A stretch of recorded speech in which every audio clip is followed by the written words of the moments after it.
I'm Jennifer Cutting, and this is Stephen Winick. Hello. As he had said.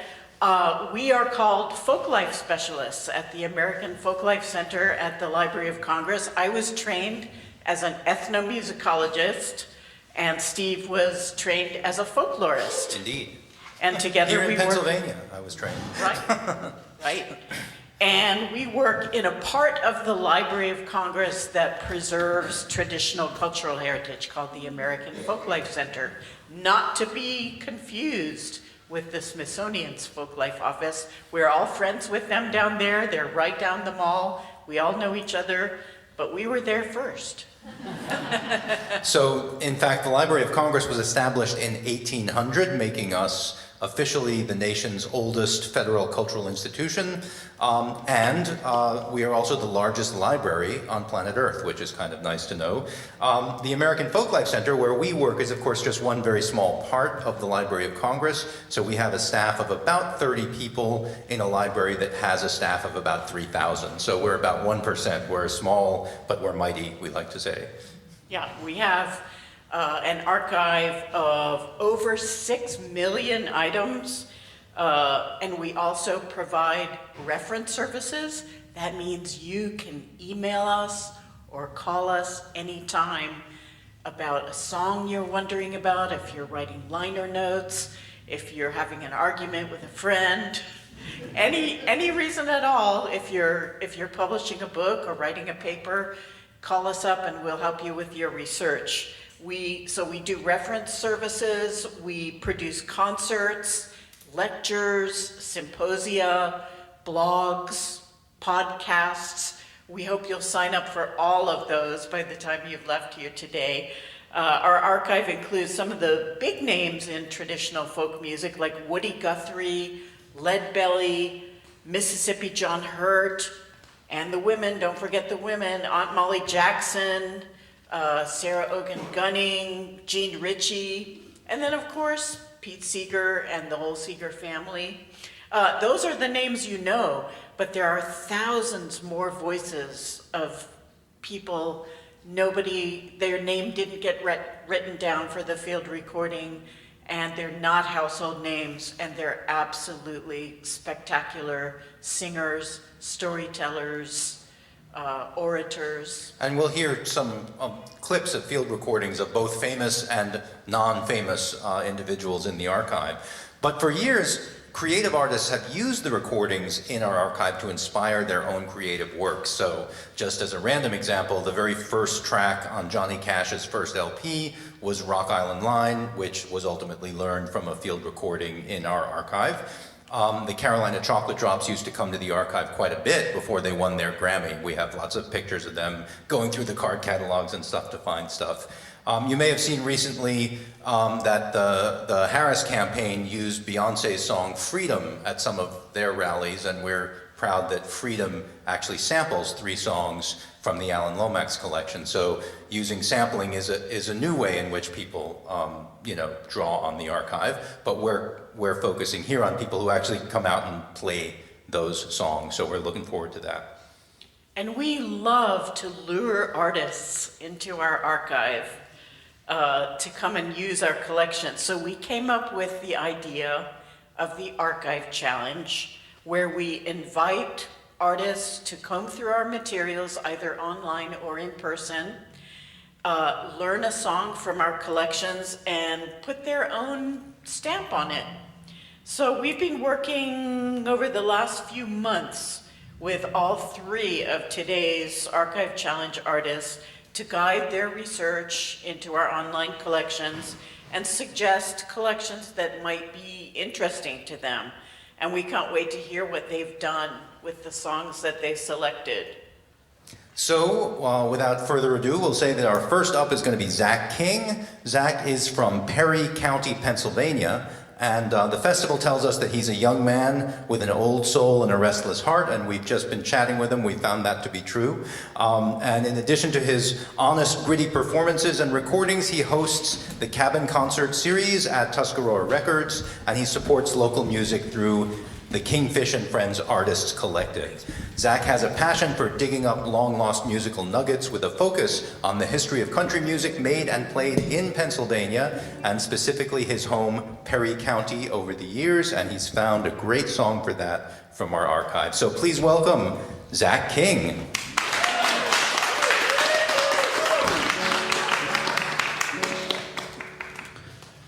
Check 1, 2.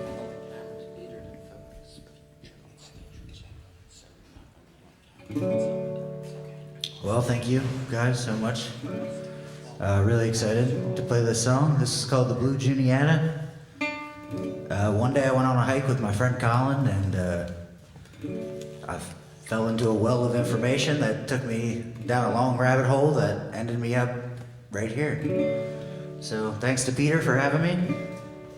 This song was written by Mary and Dick Sullivan, I believe, in 1841.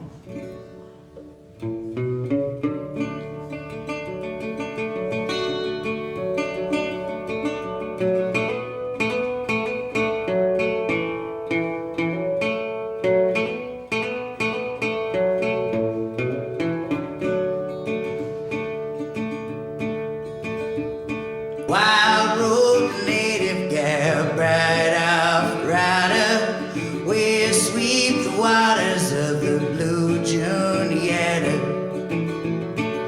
Swift as a whitetail buck through the force going, loose word jetty locks and wavy tresses flowing.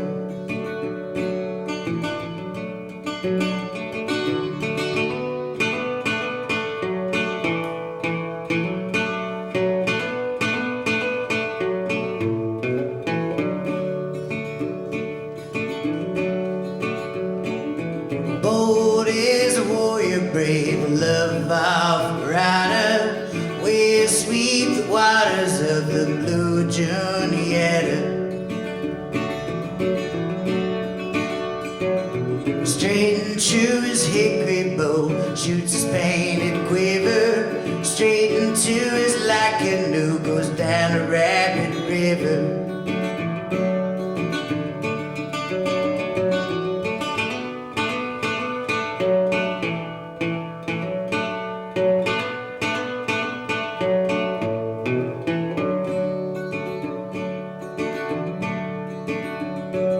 Soft and low he speaks to her, then his war cry sounding, rings his voice so thunder loud from ridge to ridge resounding.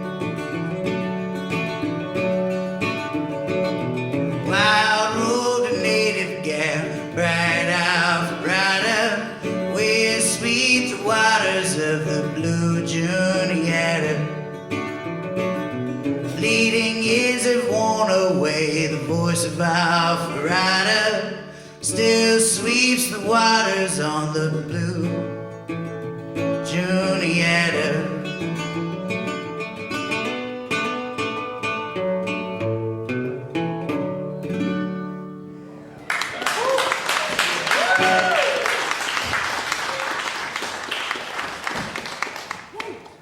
All right. Oh, that was Thank you, terrific. Zach. Another round of applause for Zach King. That was close. Well done. It was great to hear that leap to life on Yeah. this stage.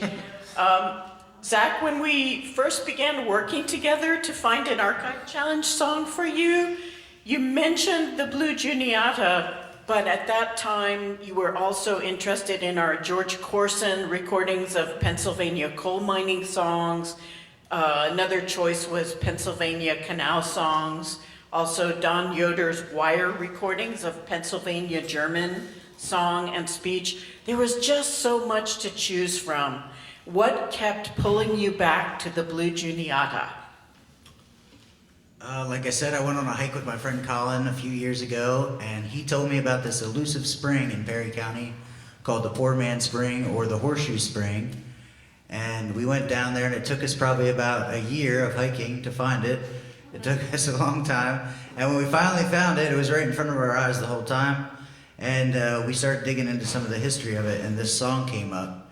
And throughout the years, I've found myself in places where this song title has come up, and I found myself in Juniata County one time, just hanging out after a float on the river, and the lady at the bar said the whole place was named after the Blue Juniata song.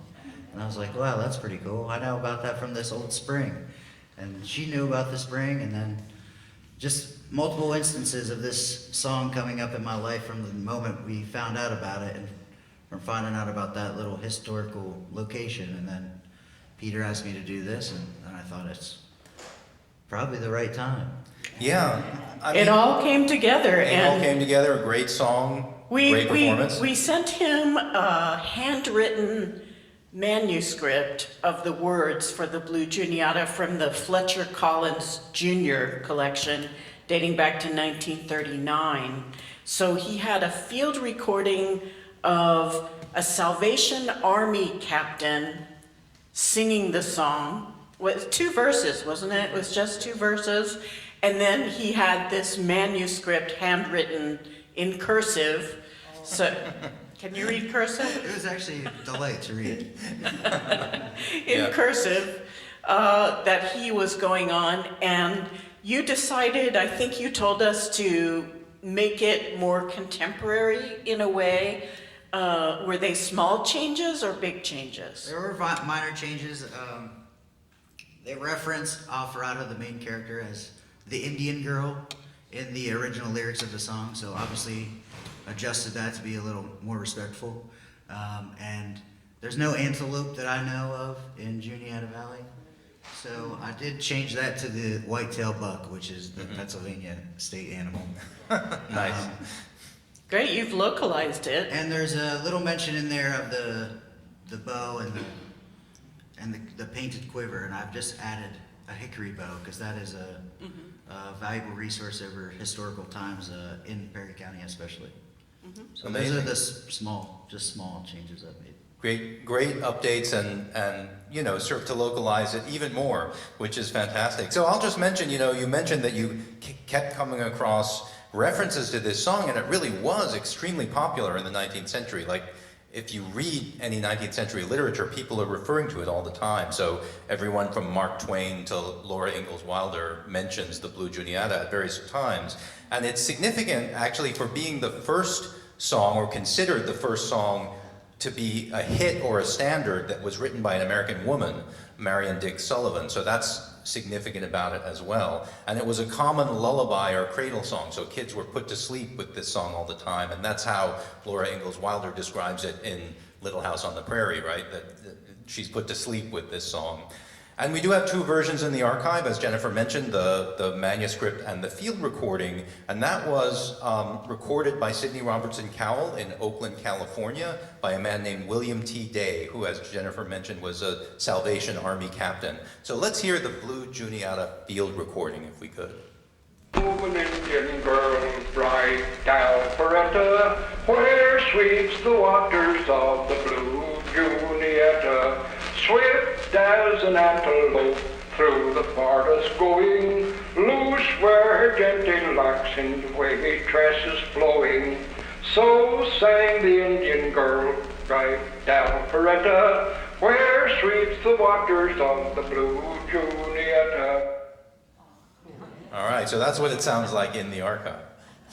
And he transformed it into what you heard today. Zach, thanks for all the research on the local history. Thanks for the transformation of the song that you've done, all the thought and creativity that you put into your version of the Blue Juniata for our archive challenge today. It's been such a pleasure working with you over the last couple of months. Let's have another hand for Zach King. Zach King. Thank you, guys.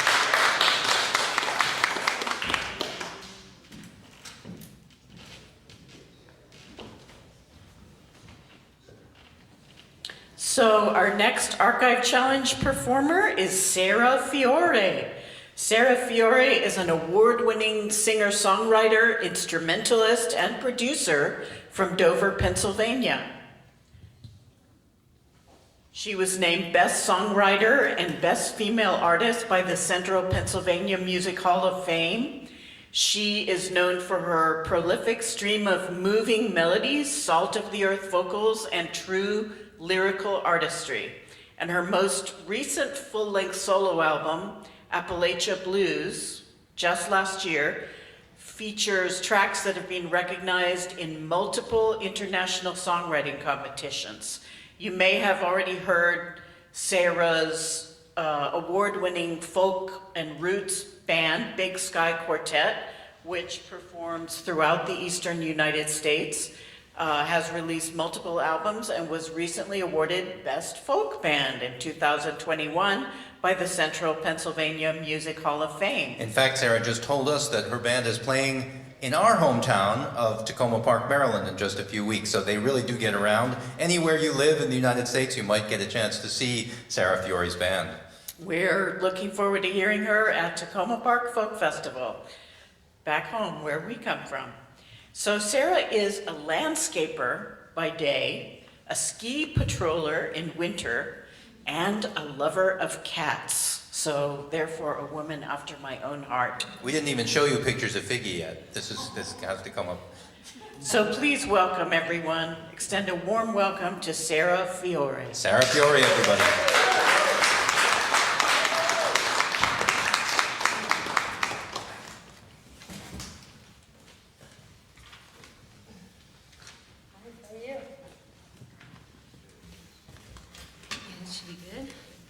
Thank you for that lovely introduction.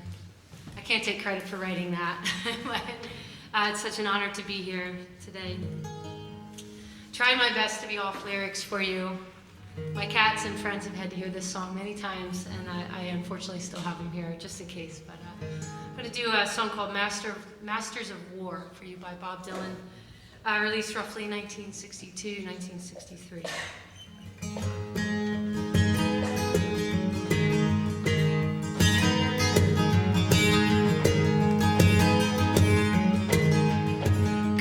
Masters of war,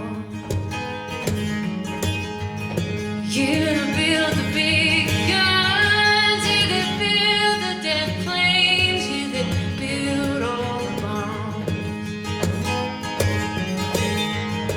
you that hide behind walls, you that hide behind discs. I just want you to know I see through your mask. You've never done nothing but build to destroy. You play with my world like it's your little toy. You put a gun in my hand, then you have my eyes, and you turn and run farther than the fastest flight. Like Judas of old, oh, you lie and deceive. A world war can be won. You want me to believe, but I see through your eyes, like I see through your brain, like I see through the water that runs down my drain. And you fasten all the triggers for the others to find, and you sit back and watch while death can be tied. And you hide in your mansion while the young people's blood flows out of their bodies and is buried in mud. And you've thrown the worst fear that can never be heard, the fear to bring children into the world, and for threatening my baby, unborn and unnamed. You ain't worth the blood that runs in your veins. And how much do I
All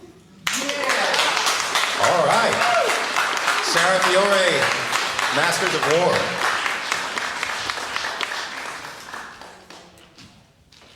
Wow. Amazing job. Unbelievable. Sarah, when we first touched base, I remember looking at your interests and guiding you towards songs about nature and landscaping and gardens and even All cats. those cat songs we have. How could we know that cats would figure so largely in our national dialogue coming up here? But I couldn't help feeling that your true interests lay in songs that resonate powerfully with current events. So I went back to the drawing board and suggested this song that you just heard. It's such a rarity in our collections. It's a 1963 recording of a young Bob Dylan singing this song, Masters of War, to folklorist Alan Lomax in Alan's New York City apartment. And think of it, it's 1963, Bob Dylan is singing this song. The Vietnam War has been going on for some years now. No one knew who Bob Dylan was, really. I mean, he was very new on the scene. He was a kid. And in this recording, he sings this song and then he starts talking and he starts rambling and he pontificates at length about the atom bomb, about the Cuban Missile Crisis. He even tells a story about Nikita Khrushchev and calls him a poet. It's a really remarkable, candid, informal recording of a 22-year-old Bob Dylan, and it's online and available for all of you to hear. Do you remember the URL for cultural equity? Yes, it's just culturalequity.org, and that's Alan Lomax's foundation, which he set up before he died. So that organization manages the rights to the Alan Lomax collection. So a lot of the material you'll find from the archive is online at loc.gov, which is our website, but some of it is at culturalequity.org, and that's where you're going to look for this one. And we can hear a little excerpt. This is the Dylan version of Masters of War. Masters of war, he that build the big guns, he that build the death planes, he that build the big bombs, he that hide behind walls, he that hide behind discs. I just want you to know I can see through your masks. Yeah, so if you don't get around to going to culturalequity.org and listening to the whole thing, you've heard a little snippet of that 22-year-old Bob Dylan. And tell me why you had you told me in your email that when you listened to it, you had a very visceral, powerful reaction to it, kind of made your hair stand on end. What was it about this rough recording of Bob Dylan that did that to you? It actually, I would say it kept me up many nights after. Wow. And playing it in the minor key, but originally I was looking at a Woody Guthrie song, and it led me to this, and it just reminded me of the power that folk music was at that time, and the ability it had to just bring things to light in such a raw way. And I feel like some of it is still so relevant, and it just was like, wow, here we are with 58 years span, and this still feels like we could sing this today, and people will connect with it. So. And you very much made it your own. You came up with your own groove for it. You changed it to a major key towards the end of the song. Tell us a little about your process there. Well, the major key at the end helped me get some sleep. I felt like it needed a resolution of some kind, and it felt like such an honor to be able to work with these words and to maybe interject some of my hope at the end. But the groove, the song, as you notice, has no chorus, which made it hard for me to memorize. But I love what he did with, his strumming and his chord patterns, but I liked pulling almost more of like a bluesy kind of sound. It made it kind of travel a little more, and it helped me to memorize the song a little better, I think.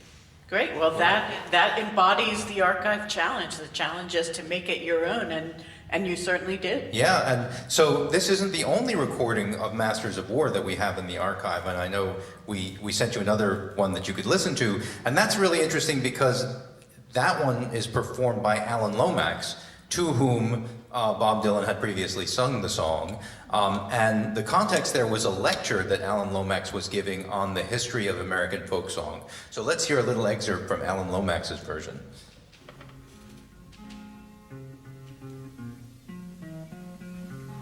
Come, you masters of war, you that build all the guns, you that build the death planes, you that build the big bombs, you that hide behind walls, you that hide behind desks.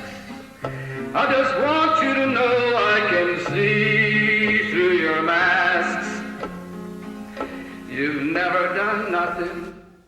So that's Alan Lomax singing it, and he was giving this lecture on the history of American folk song, and he clearly saw this as a contemporary folk song of his moment. And one of the reasons for that is that Bob Dylan had used a traditional tune for these words that he wrote, and that tune is called Nottingham Town. And it's essentially known to modern audiences entirely from the family of Jean Ritchie. Jean Ritchie's two sisters had sung the song to Cecil Sharp in 1917, so it ended up in one of the standard collections of Appalachian folk songs. And then Jean had continued to sing it, and she was still singing it at that time, and she was still singing it up until the 2000s when she passed away. Eventually, Dylan actually had to pay Jean Ritchie's family $5,000 for the use of the tune in a settlement. It was all friendly. There wasn't rancor there, but he was using something that was considered to be cultural heritage of her family.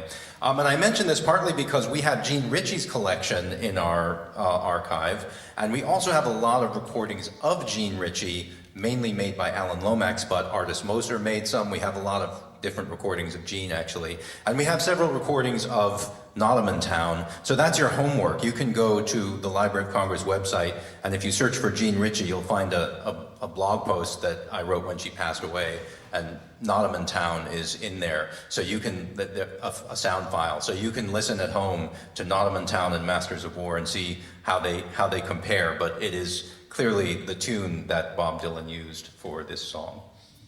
Sarah, we just want to thank you for all the hours that this kept you awake, all the work you put into making it your own, this song, Masters of War, which resonates so powerfully today, and for that wonderful performance. Let's have another hand for Sarah Fiore. Sarah Fiore. Masters of War. Thanks, everyone. And look for her on the touring circuit. You're going to find her singing all over the country. So thank you. Big Sky Quartet. Look for the Big Sky Quartet. All right. Oh, you know what? It's us again. We shouldn't have gotten off the stage. Here we come back.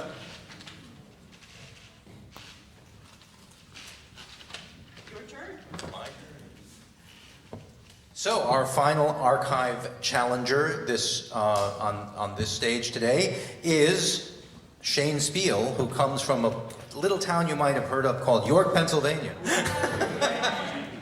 And Shane is a great proponent, I should say, of the cigar box guitar, which is a homemade stringed instrument put together from discarded wood, guitar strings, and an empty box. And Shane has been important to the revival of this instrument, the modern resurgence of the cigar box guitar. And he's been featured for that in the LA Times, in Guitar World, and Premier Guitar magazines, and his concert has been featured in the PBS documentary Songs Inside the Box. He's also been the leader of the Snake Oil Band for some years, who perform on homemade instruments, and he's beginning a new venture now into YouTube TV, where he's doing a program where he actually goes and does research on old instruments and the stories behind them. So we're really looking forward to hear what Shane is doing for us, because he's using a vintage homemade guitar, and he's going to come up and tell us a little bit about that. And of course, Shane and his band played in our 2022 Archive Challenge at the Susquehanna Folk Festival. So he is not new to the Archive Challenge or to the festival. So we're going to welcome Shane up on stage.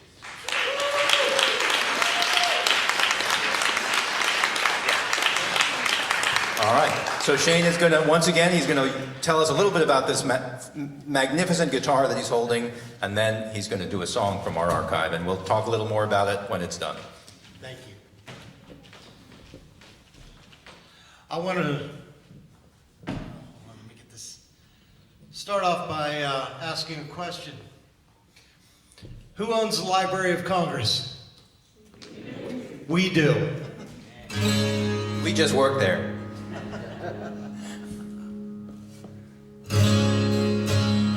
So my name is Shane Speal, but I am not the only performer. This is the bowl guitar. And when they approached me and said, we want you to do the Library of Congress Challenge again, I went through, I collect instruments, historical instruments from the past, mainly folk art instruments, not made by the trained luthier. And this instrument is known as the bowl guitar. It was made by Martin Huff of Harlan County, Kentucky in 1970. Now, a lot of you folkies know Patty Loveless and her song, You'll Never Leave Harlan Alive. Same place, same coal country county, and Martin Huff lived there, was a carpenter there. I ended up getting this guitar a couple years ago, and when they asked me to take part in this, I wanted to pick a special instrument and then do my performance around it. Well, with this, wow, there's so much I want to say. The nerves are getting to me, pardon me, but I went online and I researched, first of all, Martin Huff, and all I found was his gravestone. And he passed away in 1999, but luckily there were obituaries online. And any obituary said a person is survived by his family, and it listed his family members. So I started taking note of his family members, and then I started going on Facebook. And I have tracked down his family, and they can't believe a musician from Pennsylvania is playing one of their great-grandfather's guitars. I'm filming this right now because I'm going to send them the video to show them that this guitar lives, and their grandfather was a master builder. This instrument was made out of the paneling from a house. The interior paneling, you know, the old, just plywood, and he would build these things, and they said he didn't drive until he was in his 60s, but he would hitchhike on Saturdays and hang out across from the courthouse with the instrument that he built for the week to sell or to barter for things. So since he was from Harlan County, Kentucky, I wanted to find a song that either was from Harlan County or mentioned it. And Stephen and Jennifer really gave me so much information. But the one that this guitar asked me to play, no matter how much I fought against it, was Shady Grove.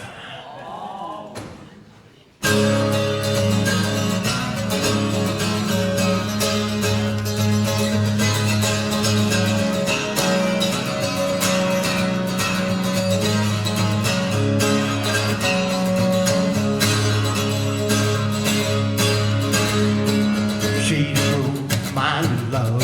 Shady Grove, my darling. Shady Grove, my love. Going back to Harlan. Every time I walk this lonely road, always dark and cloudy. Every time I see my little miss,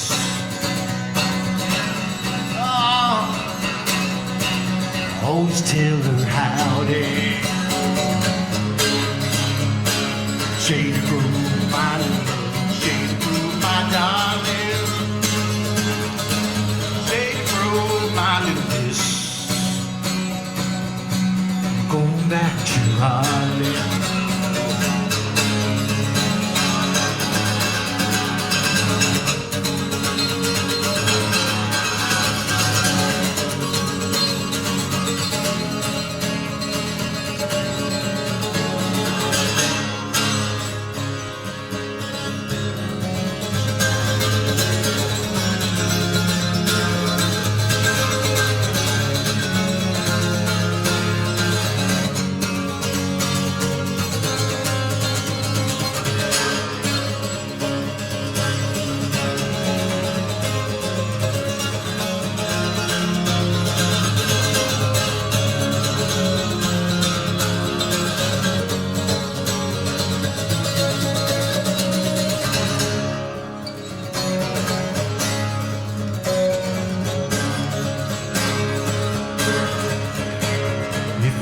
My little miss, if you see my darling,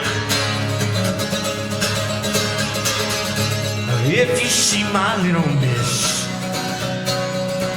tell her I'm going back to Harlem.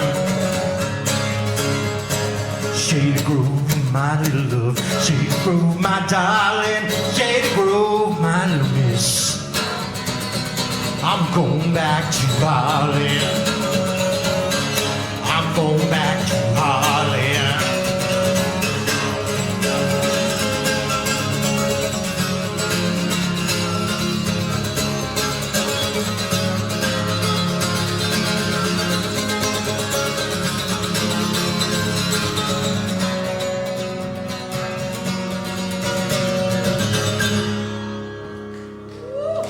Shane Speal, Shady Grove.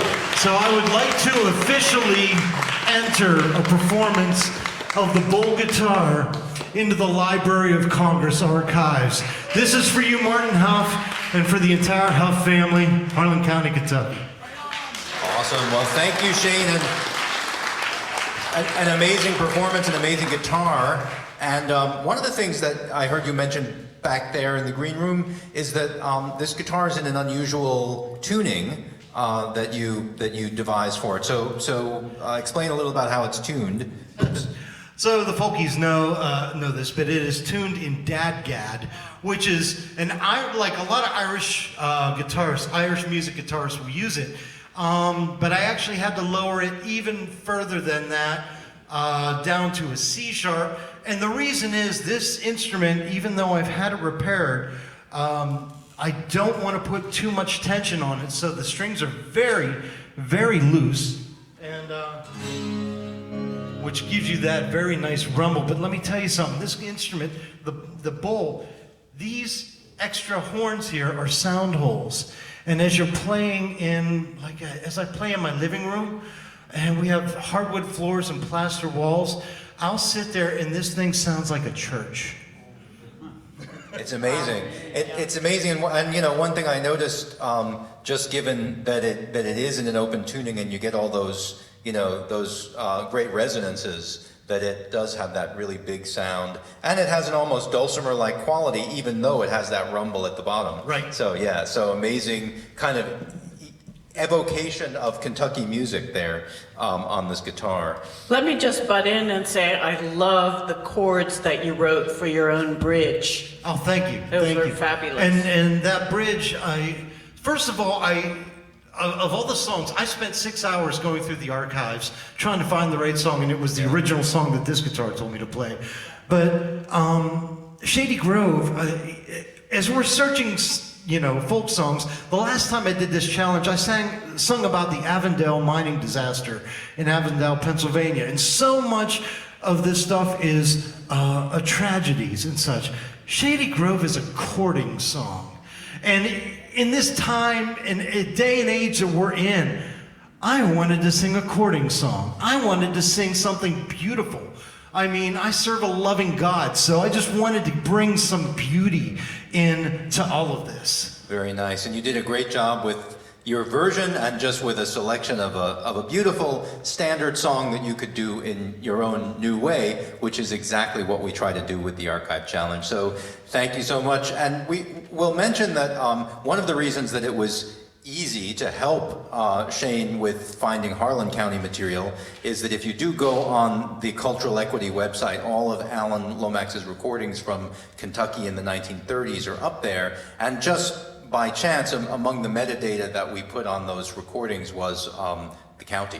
So you can actually search by Harlan County. Can I interject here for a second? Okay, because they told me this. They said that all of Harlan County's recordings are on one page. So I was able to go in, and this is something I discovered about Alan Lomax. Okay, he is going out everywhere, and in some of these recordings, these are the recordings you guys do not hear on the albums that are released by other record companies. These are the originals. Alan Lomax is looking at these people saying, do you have even just one verse that you remember? You know, he's trying to get all of this, all these songs from forgotten American history. Just give me one verse. He's in a schoolhouse, and he is recording kids singing their school songs. Those are out there. All of this stuff, it is magical what is available if you dig. Yeah, so you can, as I said, you can go to loc.gov for the Library of Congress website or culturalequity.org for the Alan Lomax website and find a lot of this material on there. And we're going to hear an excerpt from a field recording, the sort of main one that you used, J.M. Mullins, recorded by Alan Lomax in Floresc, Kentucky in 1937. So let's hear a bit of that recording. She's ready now, whenever you are.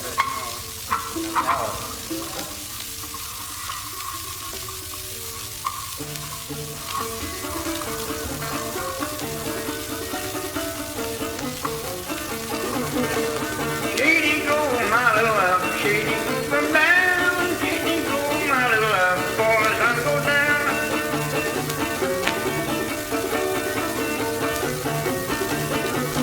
Trees in the summertime, apples in the fall. I don't get a blue-eyed girl married on the crawl.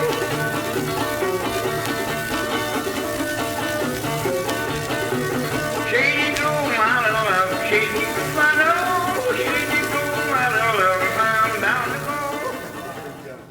I love that little yodel in his voice. Yeah, absolutely. So that was the Kentucky version of Shady Grove.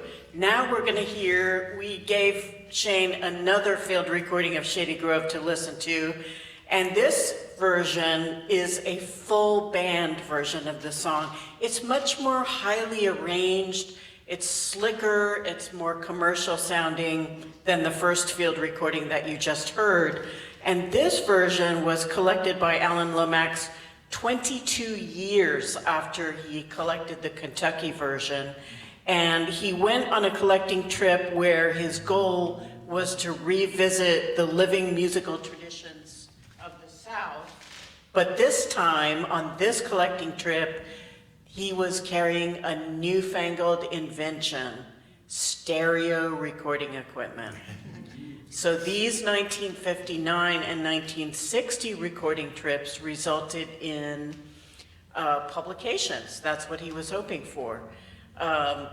So the material from this trip resulted in a 7 LP series that came out on Atlantic in 1960, and they were reissued on CD as Sounds of the South.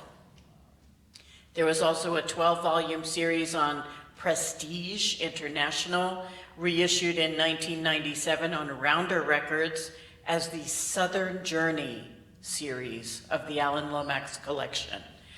And the other notable thing about this trip, 1959 recording trip, was that he had an assistant on this trip, and that assistant was none other than well-known English folk revival singer Shirley Collins. Shirley was functioning as his assistant, and she was also his romantic partner at the time.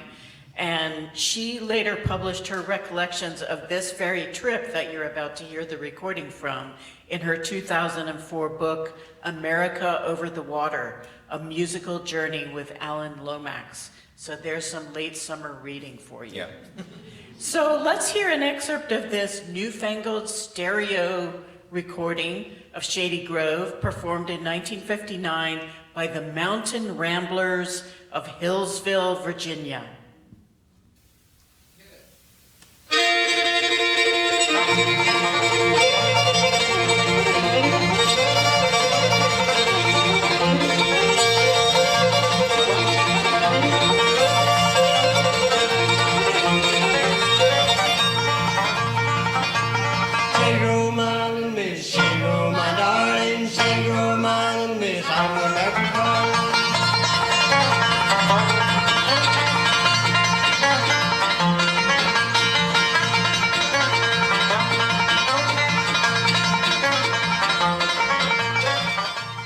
Now, let me interject real quick here. Yeah. It was this version, although it's very, very bluegrass, and what I played was definitely not bluegrass, but what this version had very few lyrics in it. Shady Grove, Right. There are documented over 300 different verses to Shady Grove. Over 300 different ones in wherever you go. In this one, and you'll actually hear this version, it was redone by Ricky Skaggs and Kentucky Thunder. It kept very simple lyrics, which are the ones that I delivered, and I realized is they were using the traditional song to showcase the playing. So I used the traditional song with the basic lyrics to showcase this guitar and let it sing. So half the verses I didn't sing, it sang. Yeah, that's right. That's one of the great things about bluegrass is that, you know, the solo was incorporated into the arrangements of bluegrass songs much more so than in the old-time roots of bluegrass. So, yeah, so it does give the instruments a chance to showcase, and that's what you did there with the bull guitar. And you really did make that bull guitar sing and ring and rock. Oh, it sings on its own. So we want to thank once again Shane for being such a diligent researcher and a great performer, and for allowing us to hear that amazing bull guitar. So Shane Speal from right here in Pennsylvania. Thank you.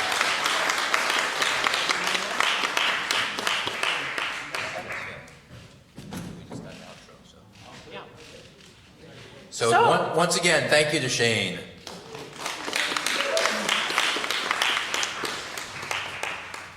So this concludes our Library of Congress, American Folklife Center Archive Challenge at Susquehanna Folk Festival. We want to thank our three artists, Zach King, Sarah Fiore, and Shane Speal, for their great research and for working their creative magic with these old field recordings. And we imagine they'd be willing to talk to you and answer some questions. They're still here in the room, so if you have questions for them, I know Shane wants to show people the guitar as well. So hang out with us a little bit, or maybe outside if we have to clear the room. So we also want to thank the Susquehanna Folk Festival's executive director, both the current executive director, Peter Winter Lee, and the emerita executive director, Jess Hayden. It was Jess's idea initially to bring us, but it's been Peter's baby to actually make this happen. And we really want to thank both of them, because this was an amazing experience for us, and it's just a great way to get our material out there. So thanks to the whole Susquehanna Folk Festival, but especially the executive directors. And we want to thank our excellent sound engineer, Holden, for, you know, fielding all of the weird balls that we threw. We would like to thank our videographers, Art Wachter and Frank Thompson, for getting this all on video. And of course, we want to thank the festival MC, Ian Zolator, for introducing us and for doing such a great job throughout the festival. So it's been an amazing time for us. We were going to turn it back over to the festival and let you know our three artists are still here, and you might... I'll just say one last bit. I want you all to walk away from this room today knowing that you have friends at the Library of Congress. Absolutely. And we want to thank you for coming to the Archive Challenge, for your interest in these artists and in the treasures contained in our American Folklife Center archive. We want you to keep in touch with us. And you can do that by liking our Facebook page. You can sign up for our mailing list and our blog, Folklife Today, of which Steve is the editor, by going to loc.gov. Now, I don't know if any of you have pencils or you can put this info into your phones, but if you want to find either one of us, if you have a question about folk music, folk dance, folk craft, anything in traditional expressive culture, you have friends at the Library of Congress, and you can call us or you can email us. So the best way to email us is folklife@loc.gov. Folklife, all one word, Folklife, folklife@loc.gov. Our phone number where you can reach a real live person, not a recording. You can reach a real live folklorist or ethnomusicologist every day, Monday through Friday, from 8:30 p.m. to 5 p.m. by calling 202-707-5510. That's 202-707-5510. And we will say, American Folklife Center, Folklife Reading Room, how may I help you? We have that down. We have that down. Yeah, it might be me, it might be Steve, it might be someone else, but remember, you can always ask for Steve or Jennifer and they'll find us. So we've brought some brochures about the American Folklife Center and we've put them out on the table outside of the door here, so please feel free to take one. If you didn't get our email or our phone number down, it's on there. And of course, if you're ever in Washington, D.C., it's only 90 minutes away. You can come visit us in our Folklife Reading Room. You can play the Burl Ives guitar or the John Cohen banjo.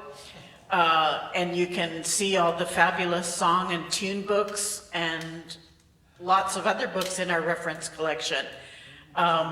So we want to encourage you to visit us and don't be a stranger, because you have friends in the Library of Congress. Thanks again for having us, and we hope you enjoy the rest of the festival. Thank you all. Thanks again to the Susquehanna Folk Festival, and we'll turn it back over to Ian. Masters of war, they that build the big guns, they that build the death planes, they that build the big bombs, they that hide behind a wall.